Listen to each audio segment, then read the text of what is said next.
Pria di dalam mobil baru saja selesai mencicipi rasa nikmat dari barang haram, tiba-tiba sebuah mobil polisi berhenti di belakangnya.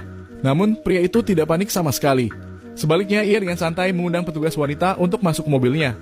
Tak ada yang menyangka setelah 2 detik, pria itu tiba-tiba bangun dan memeluk petugas wanita itu. Namun, ia langsung didorong oleh petugas wanita. Setelah itu, petugas wanita tersebut memberikan isyarat kepada pria itu agar menunjukkan sejumlah uang untuk dilihatnya. Ternyata polisi telah menyalahgunakan wewenangnya untuk berkolusi dengan para penjahat lokal dalam sebuah transaksi barang haram. Namun transaksi ini baru berjalan setengah jalan ketika seorang jurnalis yang sedang melintas mendengar keributan tersebut. Ia segera mengeluarkan kameranya dan mengambil gambar.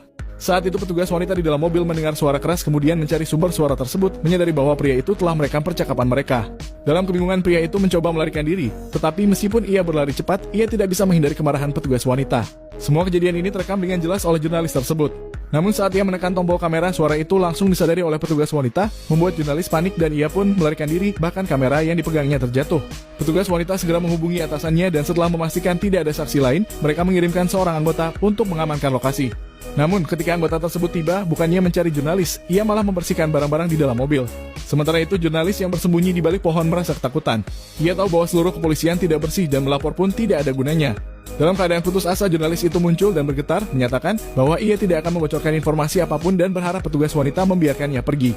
Awalnya petugas wanita setuju, tetapi saat ia berusaha menenangkan jurnalis, suara anggota polisi yang datang tiba-tiba terdengar.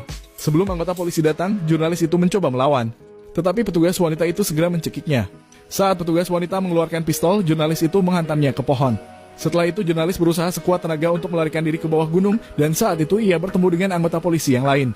Ia dipukul dan hampir dibunuh, tetapi kebetulan seorang mantan kepala polisi melihat kejadian tersebut.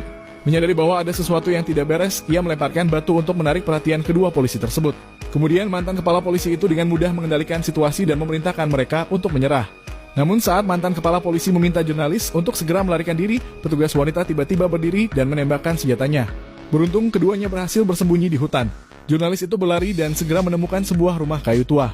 Di dalamnya ia menemukan sebuah pisau untuk memotong tali yang mengikat tangannya. Namun kedua polisi tersebut tidak menyerah dan terus mengejarnya.